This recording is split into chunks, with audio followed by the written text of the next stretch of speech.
In the land where the sun god Ra blessed the skies each dawn, and the Nile's gentle currents whispered secrets to the reeds, a young scribe named Amun moved silently through the temple's shadowed halls. By day, he etched prayers and royal decrees onto papyrus under the watchful gaze of stern priests. By night, he lingered among the columns long after the oil lamps had burned low, heart pounding with questions no scroll could answer. Tonight, the moonlight spilled through a crack in the sandstone ceiling, painting silver trails across the sacred chamber's floor. Amun's bare feet barely made a sound as he crept toward the far wall, where the great mural of Osiris stood, arms outstretched in judgment. He had overheard the high priest's murmurs, a rumor of a hidden passage, a door to secrets too dangerous to see the light of day. He pressed his ear against the cool stone, listening. Nothing but the low hum of night insects beyond the temple walls. A flicker of courage steadied his hand as he traced the faded hieroglyphs, prayers for protection, spells of concealment. He pressed his palm to the eye of Horus carved at chest height. To his shock, the wall shuddered. A hiss of ancient air escaped as the stone panel swung inward. Torchlight would betray him, so he trusted his fingertips. The hidden corridor exhaled, a cold breath musty with centuries of forgotten incense and secrets. The passage sloped downward, deeper than any shrine he had ever known. He imagined the pharaohs of old walking here, kings whose names had been scraped from monuments when they displeased the gods. When his eyes adjusted, he saw flickers of torchlight ahead. He froze, voices echoed, low, urgent, like a serpent. Coiling in the dark, the scroll must not fall into the wrong hands, said a man with a deep, gravelly tone. The prophecy demands it remain sealed until the bloodline is secure, replied another. Amun pressed himself against the wall, heart slamming in his chest. He recognized the voice, the high priest himself. The other must be Pharaoh Sep, ruler of all Lower and Upper Egypt. What scroll did they guard so closely? Why did they fear it? He risked a glance around the corner. In the flickering glow, he saw an antechamber lined with statues of Anubis. At its heart, a stone pedestal. Upon it, a sealed chest of black obsidian, carved with protective spells. Amun's curiosity burned hotter than any fear. He waited until the priests left through another passage, their sandals scraping the stone. Then he darted forward, heart pounding in his ears. He knelt before the chest, fingers trembling as he brushed aside the layers of silk covering it. Hieroglyphs danced in the half-darkness, a warning and a promise. He who breaks the seal shall awaken that which sleeps. Amun's mind raced. He thought of the famine creeping through the villages, the whispers that the gods had turned their backs on Egypt. He thought of his mother's grave, of the prayers that had gone unanswered. What if this scroll held answers? He took a deep breath and pushed the lid aside. Inside, wrapped in linen strips yellowed with age, was the scroll of eternity. The papyrus glowed faintly, as if it still breathed the magic of the old gods. He reached for it, then froze, a scraping sound. Sandals on stone, a shadow fell across him. He turned slowly, clutching the scroll to his chest. There, half hidden by the columns, a figure emerged. Not the high priest, not the pharaoh, a young woman, cloaked and hooded in the flickering light. Her eyes glimmered like polished onyx. You shouldn't be here, scribe, she whispered. Her voice was calm, yet her fingers were curled around a ceremonial dagger. Amun's mind raced. Who are you? A guardian, she said. She stepped closer into the pool of moonlight. Her robes were the white of temple novices, but the golden band at her brow marked her as a priestess. Yet she couldn't be more than 17. You don't understand, Amun stammered. They're hiding something, something that could save us. Her eyes flicked to the scroll. Or doom us all. A tremor ran through the walls, a distant rumble, like stone grinding against stone. Dust drifted from the ceiling. Somewhere deeper in the catacombs, something shifted awake. She sheathed her dagger and extended her hand. If you truly wish to know what lies within, you'll need my help. Scribe, the gods do not forgive easily. Amun clutched the scroll tighter, torn between fear and the fire of knowledge that had burned in him since he first held a reed pen. What's your name? He asked. She hesitated, then whispered, Nefrit. Together, they stood in the hidden chamber, the secrets of a dying kingdom breathing between them, and far below, in the dark, an ancient power stirred. Amen and Nefrit slipped out of the hidden chamber before the morning's first chants echoed through the temple halls. They fled into the maze of priests' quarters and scribes' rooms, hiding the scroll in a clay jar covered with offering reeds. By dawn, the city hummed with rumors, another village gone dry, crops withering before harvest. Amen sat beside Nefrit near a sacred pool, the scroll spread between them. You can read this? Amen whispered. Nefrit brushed her fingers over the fragile symbols. Parts of it, this script is older than our temples. It speaks of a bargain struck between a pharaoh and the gods, an unholy promise. She paused, eyes narrowing. And a guardian who sealed the pact in blood. Before they could speak more, footsteps echoed across the tiles. A shadow fell over them, a tall man in black robes, with a gold cobra circlet coiled around his brow. The Zir Merka, Nefrit whispered. Mirka single quotes S eyes were slits of obsidian. He glanced at the scroll, then at them. You pry into matters beyond you, little scribe, and you, priestess. Do you think your petty gods will protect you when the pharaoh himself wills otherwise? He snapped his fingers. Guards appeared from behind the pillars. Amen felt hands grip his shoulders. The scroll ripped from his grasp. Merka's voice dropped to a whisper. Do not think to challenge me again. Amen and Nefrit were dragged through the temple's golden halls, past solemn statues who watched. In stone silence, the guards threw them into a small chamber near the servants' quarters. The door slammed shut. Darkness swallowed them. Nefrit pressed her ear to the door.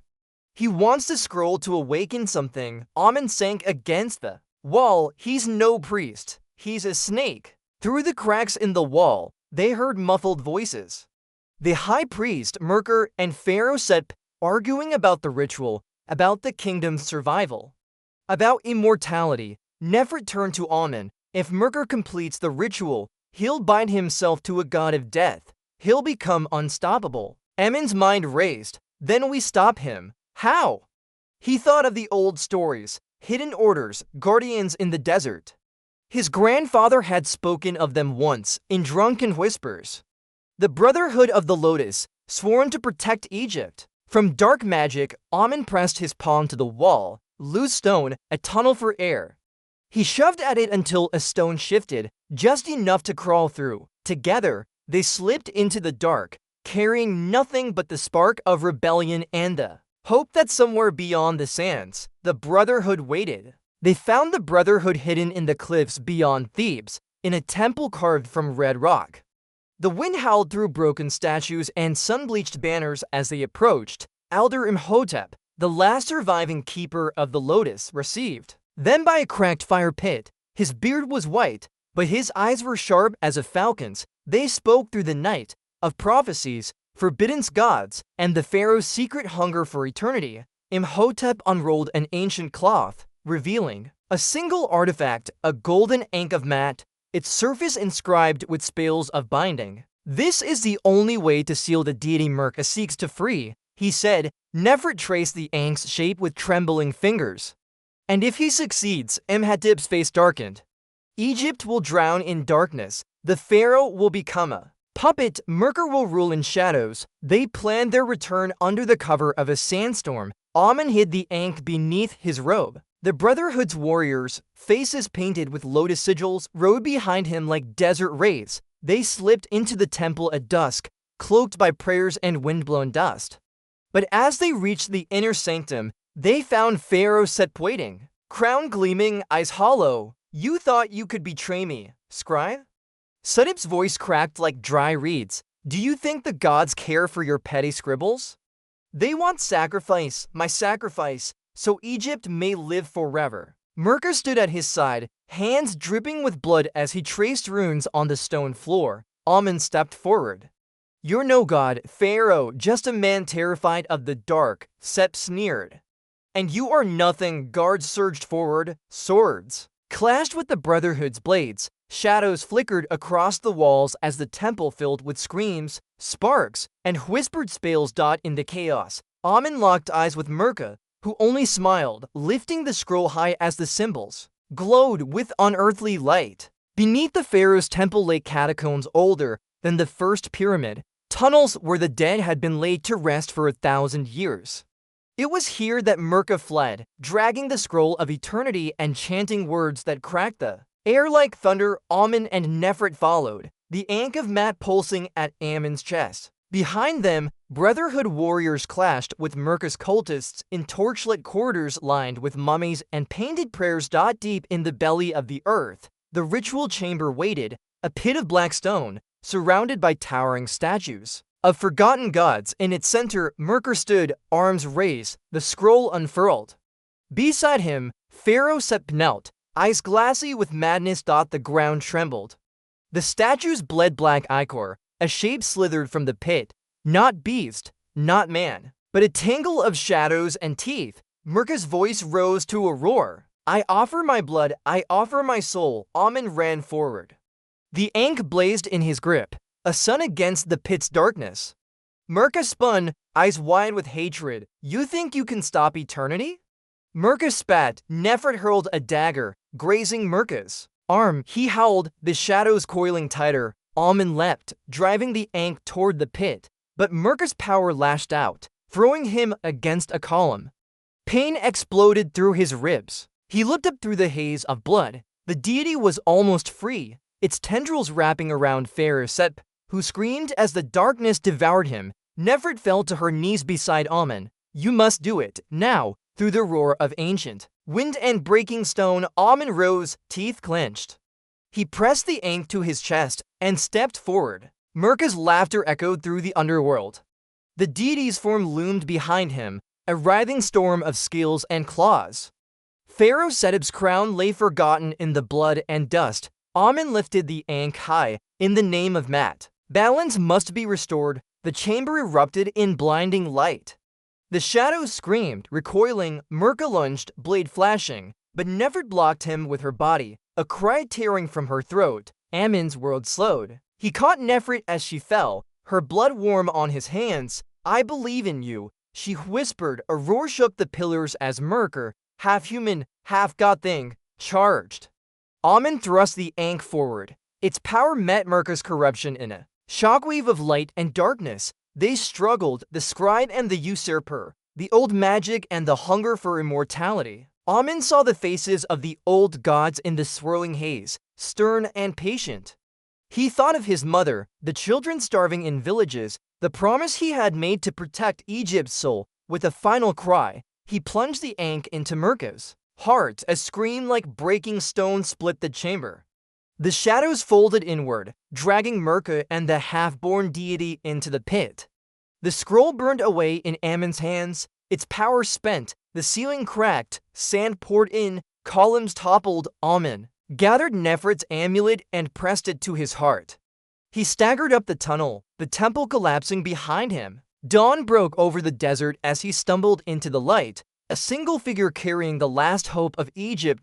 Far behind him, the temple's mouth sealed forever. He buried the Ankh and Nefret's amulet beside the Nile, where lotus flowers bloomed. In the flood, he whispered a promise to the rising sun that he would guard Egypt's secrets until the gods themselves called him home. And far below, in chambers no mortal would ever see again, the darkness slept once more, waiting for the day someone dared to break its seal. End of Pharaoh's Egypt Tales.